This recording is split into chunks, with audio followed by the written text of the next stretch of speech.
என் அன்புக்குரிய சகோதர சகோதரிகளை, தவக்கால ஆன்மீக பயணத்தை சிறப்பாக பயணித்துக் கொண்டிருக்கிற உங்கள் ஒவ்வொருவரையும் நான் அன்போடு கூட வாழ்த்துகிறேன். தவக்காலம் கிறிஸ்துவின் பாடுகளை தியானிக்கிற காலமாய் இருந்தாலும் இது ஒரு நம்பிக்கையின் காலம். ஆம், கடவுள் மீது நமது நம்பிக்கையை ஆழப்படுத்தவும் இன்னும் கடவுள் மீதுள்ள நம்பிக்கையில் வேரூன்றவும் மிக முக்கியமானதொரு காலம்.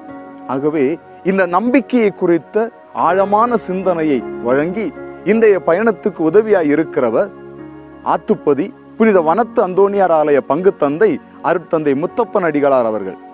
அவருடைய சிந்தனையை கேட்டு இன்றைய பயணத்தை അർത്ഥമുള്ളതാക്കുவோம். വാരുங்கள். ക്രിസ്തുവിൽ എത്രയും സ്നേഹം നിറഞ്ഞവരെ, ഹെബ്രായർക്ക് എഴുതിയ ലേഖനം 11-ാം അധ്യായം 1-ാമത്തെ വാക്യത്തിൽ നാം വായിക്കുകയാണ്.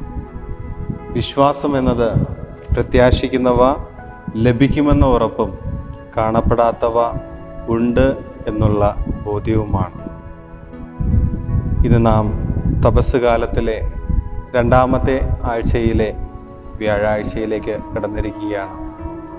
ഇന്നത്തെ നമ്മുടെ ധ്യാന വിഷയം എന്നത് ഞാൻ ദൈവത്തെ പൂർണ്ണമായി വിശ്വസിക്കുവാൻ തീരുമാനിക്കുന്നു എന്നുള്ളതാണ്. വിശ്വാസത്തെക്കുറിച്ചാണ്. ഒരിക്കൽ ഒരു രാത്രിയിൽ ഒരു വീടിന് തീപിടിക്കുകയുണ്ടായി. 4 പേർ അടങ്ങുന്ന ഒരു കുടുംബം. അപ്പനും അമ്മയും ഒരു മകനും ഒരു മകളും. തീ ആളിപ്പടരുന്നത് കണ്ടിട്ട് കുടുംബം എങ്ങനെയെങ്കിലും രക്ഷപ്പെടുവാനായിട്ട് ഓടുകയാണ്. ഓടുന്നതിനിടയിൽ മകൻ ഓടിയത് ടെറസിലേക്കാണ്, റൂഫിലേക്കാണ്. മറ്റു 3 പേരും പുറത്തേക്കോടി രക്ഷപ്പെടുകയുണ്ടായി. താഴെ നിന്നുകൊണ്ട് കൈകൾ വിരിച്ചു പിടിച്ചുകൊണ്ട് അപ്പൻ പറയുകയാണ്, മകനെ ചാടിക്കോ, ഞാൻ നിന്നെ പിടിച്ചു കൊള്ളാം എന്ന്.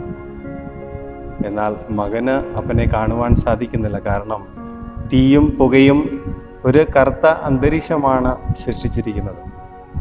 എന്നാൽ അപ്പൻ പറയുന്നുണ്ട്, മകനെ ചാടിക്കോ, ഞാൻ നിന്നെ പിടിച്ചു കൊള്ളാം എന്ന്. എന്നാൽ മകൻ പറയുന്നത്, അപ്പാ എനിക്ക് അപ്പനെ കാണുവാൻ സാധിക്കുന്നില്ല എന്നാണ്. പക്ഷെ അപ്പൻ പറയുന്നുണ്ട്, എനിക്ക് നിന്നെ കാണുവാൻ സാധിക്കുന്നുണ്ട്, അതുമാത്രം മതി എന്ന്. പ്രിയമുള്ളവരെ, വിശ്വാസത്തിൽ ഇങ്ങേയറ്റത്ത് ഞാനും അങ്ങേയറ്റത്ത് ദൈവവുമാണ് ഉള്ളത്. ഇതിന് മധ്യത്തിൽ ആരും തന്നെ വേണ്ടതില്ല. ഞാനും ദൈവവും തമ്മിൽ ആഴമായ ഒരു ബന്ധത്തിൽ ഏർപ്പെട്ടിരിക്കുകയാണ്. ഞാൻ ദൈവത്തോട് കൂടുതൽ അടുക്കും തോറും ഒരു വിശ്വാസിയായി മാറുകയാണ്. ഇന്നത്തെ സമൂഹത്തിൽ ഒന്ന് നോക്കുമ്പോൾ നമുക്ക് കാണുവാൻ സാധിക്കുന്നത് വിശ്വാസ ജീവിതം കുറഞ്ഞു വരുന്നതായിട്ടാണ്. പള്ളിയിൽ പോയിട്ട് കാര്യമില്ല, കുർബാനയിൽ പങ്കെടുത്തിട്ട് കാര്യമില്ല, ദൈവം ഉണ്ടോ ഇല്ലയോ എന്ന സംശയം കടന്നു വരികയാണ്. അതിന് കാരണമായിട്ട് പറയുക, ഞാൻ ഏറെ നാൾ വിശ്വാസ ജീവിതം നയിച്ചു, ഞാൻ പ്രാർത്ഥിച്ചു, എൻ്റെ പ്രാർത്ഥനകൾക്കുള്ള ഉത്തരം ലഭിക്കുന്നില്ല എന്നുള്ളതാണ്. എൻ്റെ രോഗം മാറുന്നില്ല, എനിക്ക് നല്ല ജോലി ലഭിക്കുന്നില്ല, എൻ്റെ ഭാര്യയുടെ സ്വഭാവം മാറുന്നില്ല, ഭർത്താവിൻ്റെ മദ്യപാനം മാറുന്നില്ല, മക്കൾ ശരിയായ ജീവിതം നയിക്കുന്നില്ല എന്നിങ്ങനെ പോവുകയാണ്. പ്രിയമുള്ളവരെ, പ്രായപരിധി വെച്ച് നമ്മൾ ആഗ്രഹിക്കുന്നത്, കാലപരിധി വെച്ച് നമ്മൾ ആഗ്രഹിക്കുന്നത് നടക്കുന്നതല്ല വിശ്വാസം എന്നത്. കാലം നോക്കാതെ അവിശ്വസിക്കാൻ വിസമ്മതിച്ചുകൊണ്ട് വാഗ്ദാനങ്ങളിൽ വിശ്വസ്തനായ ദൈവത്തിൽ മനസ്സുറപ്പിച്ച് മുന്നോട്ട് നീങ്ങിയാൽ എല്ലാം നടപ്പാകുകയാണ് ചെയ്യുക. പഴയ നിയമത്തിൽ നമുക്കറിയാം, വിശ്വാസത്തിൻ്റെ പിതാവാണ് അബ്രഹാം. അബ്രഹാമിന് മക്കളെ നൽകാമെന്ന് ദൈവം പറഞ്ഞിട്ട് കുറേ വർഷങ്ങൾ കടന്നുപോയി. ഇനി നടക്കുകയില്ല എന്ന് പ്രായം പറയുകയുണ്ടായി. പക്ഷെ അപ്പോഴും അബ്രഹാം ദൈവത്തിൽ വിശ്വാസം അർപ്പിച്ച് മുന്നോട്ട് നീങ്ങുകയാണ് ചെയ്തത്. ആകാശത്തിലെ നക്ഷത്രങ്ങളെ ഭാവനയിൽ കണ്ട് അവയെല്ലാം തൻ്റെ സന്തതികളാണെന്ന് ഉറപ്പിക്കുകയാണ് ചെയ്തത്. ഭാര്യ സാറയും അവിശ്വാസത്തിലേക്ക് കടക്കുന്നുണ്ട്. പക്ഷേ അബ്രഹാം ദൈവത്തിൽ വിശ്വസിച്ചു, ദൈവത്തിൽ നിന്ന് അനുഗ്രഹം പിടിച്ചു പറ്റുകയാണ് ചെയ്തത്. ജോബിൻ്റെ ജീവിതത്തിൽ എല്ലാം നഷ്ടപ്പെടുന്ന ഒരു സാഹചര്യം ഉണ്ടാകുന്നുണ്ട്.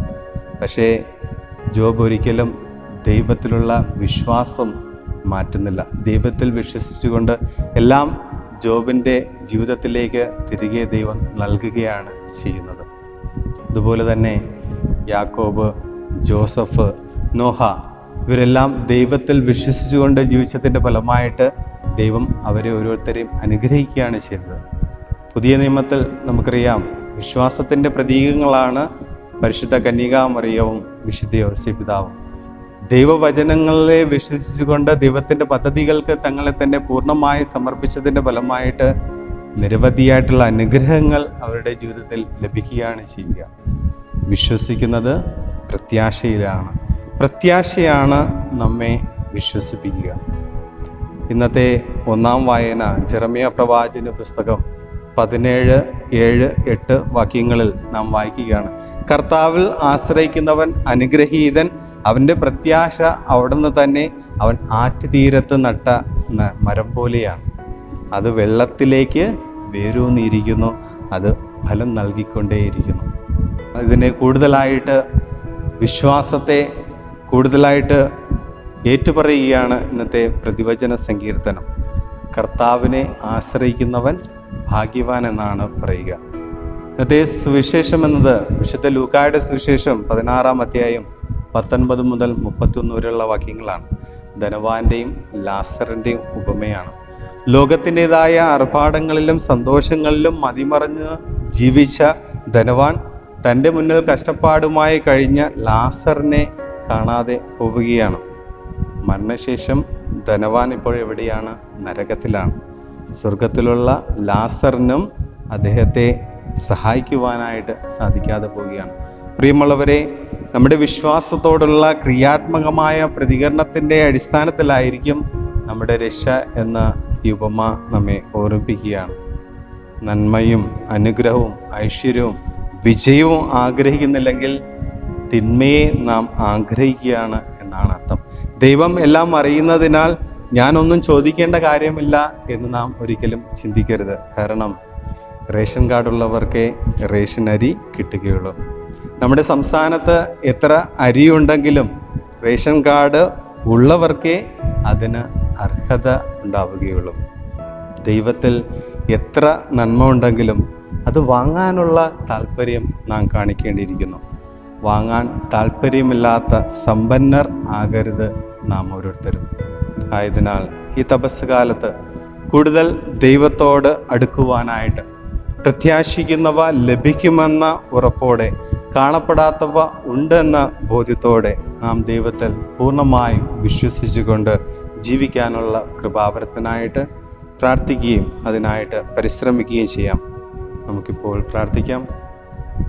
സ്നേഹപിതാവായ ദൈവമേ, ഞങ്ങളുടെ ജീവിതത്തിലുള്ള എല്ലാ അവിശ്വാസത്തെയും മാറ്റുവാനും അതുപോലെ ഞങ്ങളുടെ ഇനിയുള്ള ജീവിതകാലം ഈ തപസ് കാലത്തിൽ കൂടുതലായിട്ട് ദൈവത്തോട് അടുക്കുവാനും നല്ല ഒരു വിശ്വാസ ജീവിതം നയിക്കുവാനും ദൈവം എൻ്റെ കൂടെയുണ്ടെന്ന പൂർണ്ണമായ വിശ്വാസം എൻ്റെ ജീവിതത്തിൽ കടന്നു വരുവാനുള്ള കൃപാവരത്തിനായിട്ട് നമുക്ക് പ്രാർത്ഥിക്കുകയും ചെയ്യാം. സർവശക്തനായ ദൈവം വിശ്വാസത്തിൽ വളരുവാൻ നമ്മെല്ലാവരെയും സമൃദ്ധമായി അനുഗ്രഹിക്കുകയും ചെയ്യട്ടെ.